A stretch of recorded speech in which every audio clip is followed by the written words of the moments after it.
If it's slippery, I don't think you should do it with Aurora.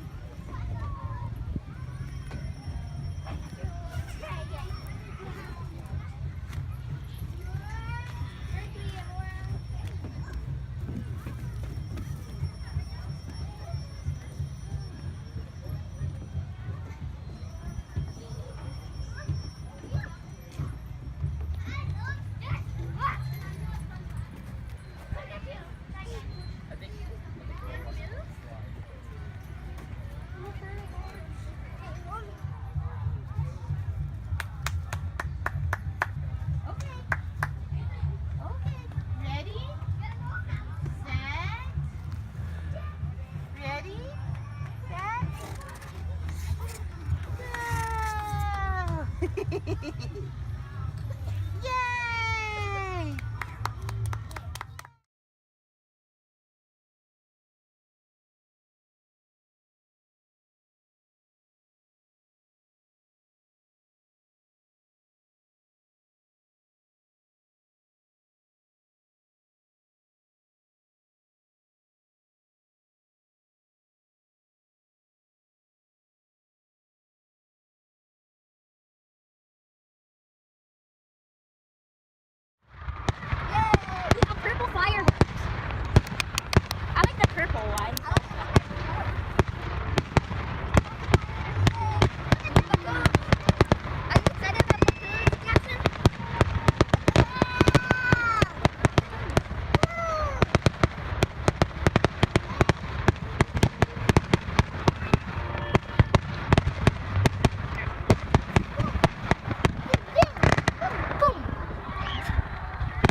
like to catch how the baby's jumping up and down to the fire. Dang, that one exploded into 4 others.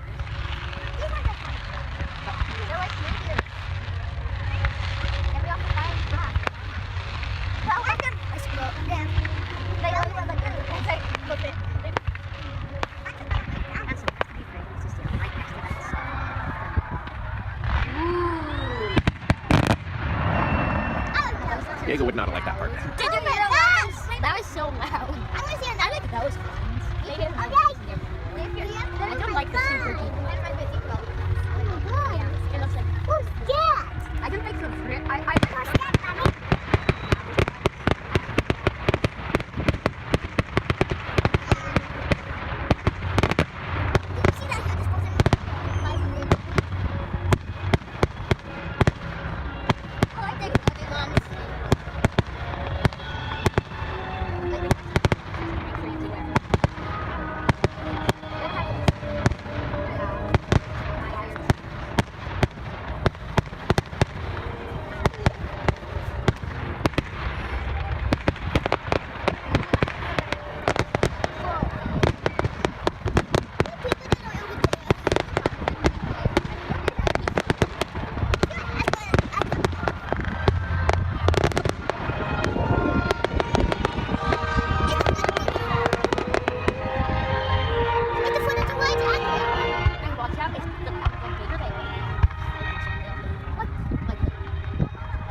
I do have a story that is so unusual, but I want to tell you that I had very wonderful parents, but very strict.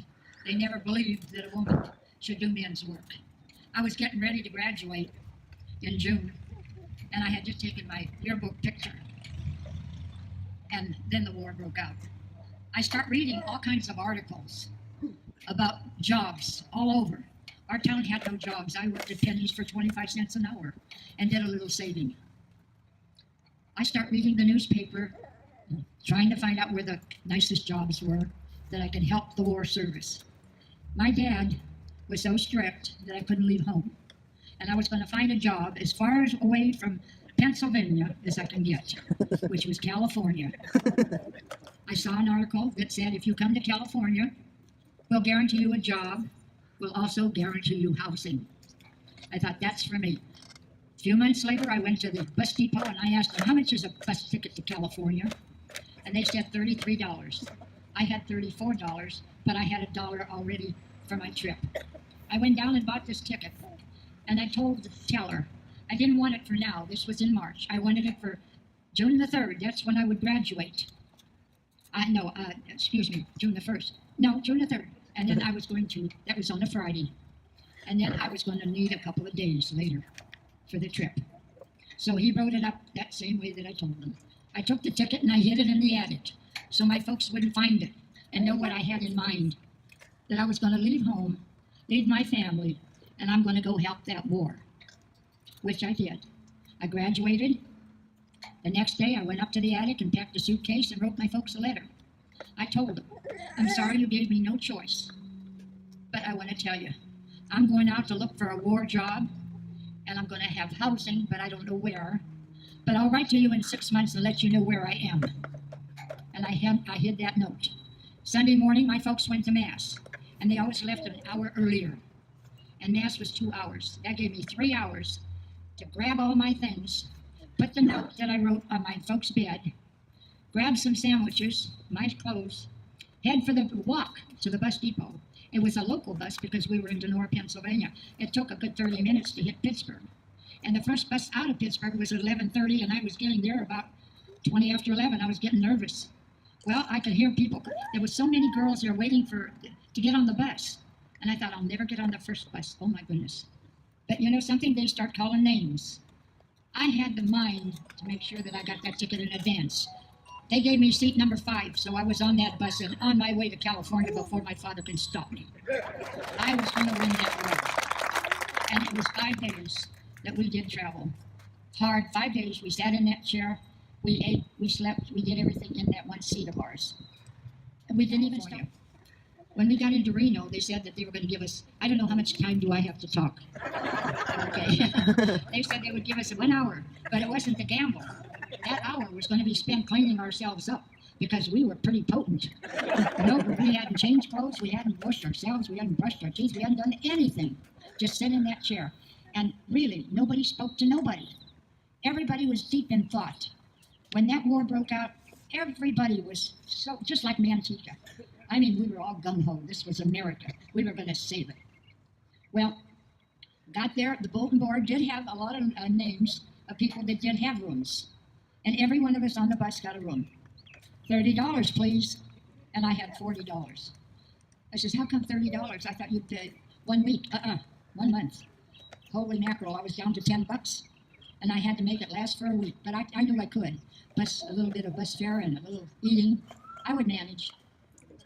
Well, we got our jobs at McClellan Air Base, and we all started to work. We put in a week's work. After the end of the week, we asked where our paychecks were. We got the reply, this is the government, we pay once a month. And we had 2 more weeks to go before we would get a paycheck. Oh my God, every one of us were sick. We found the shortest route to McClellan's in the back roads because we couldn't afford bus fare, and we walked. Our gang, a whole line of people, our group. We also didn't go to the restaurants. And I had mentioned my mother always fed us saltine crackers when we were hungry. So I says, let's all go buy saltine crackers. That'll help us 2 more weeks. And we'll raid all those orange trees and get all the oranges. So we'll have something in our stomachs. 2 weeks later, we're all dragging, walking to work, but we're dragging. that night after we got our paycheck, you know what we did? We went out and bought a steak. After the steak, we ate it. Sick as a dog, we couldn't eat it.